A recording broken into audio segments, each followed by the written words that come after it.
আসসালামু আলাইকুম রহমতুল্লাহ। দর্শক, আজ আমি চলে এসেছি আপনাদের সামনে। এখন বৃষ্টি হচ্ছে, পাকুর স্টেশনের প্ল্যাটফর্মের উপরে আছি। কথা হলো, এই আবহাওয়া দেখে আপনারা আনন্দ খুশি হয়েন না, কারণ গল্পের মাধ্যমে জ্ঞান বা আপনাকে উপদেশ দিচ্ছি যে আল্লাহ পাকের রসুল একদিন খুব আনন্দ ছিল, হঠাৎ করে দেখছে আকাশে পানি, আবহাওয়া খুব খারাপ।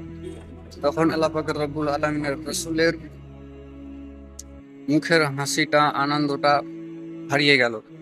হারার কারণ হলো ফাঁকা আকাশ এবার মেঘে ঘিরে নিল। তারপর রাসূল এই মেঘ দেখে বাড়ির ভিতরে একবার ঢুকে আবার বের হয়, বাইরে থেকে আবার ভিতরে যায়, ভিতর থেকে আবার বাইরে আসে। তখন আয়েশা রাদিয়াল্লাহু আনহা জিজ্ঞেস করলেন, আল্লাহ পাকের রাসূল, এতক্ষণ আপনি খুশি মনে ছিলেন, আপনার মুখটা হাসি হাসি লাগছিল, এখন আপনার মুখটা ভারী কেন?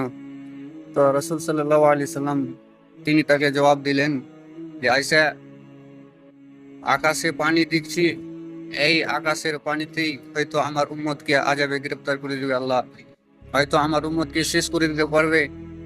এই আবহাওয়া দেখে আমার মনে খুব ভয়, বড্ড ভয় লাগছে যে হয়তো এই আবহাওয়াতে আমার উম্মতকে আযাবে গ্রেফতার করে দিবে। তাই আমার মুখে হাসি থেকে আমার মুখটা আনন্দ হারিয়ে আমি দুঃখিত।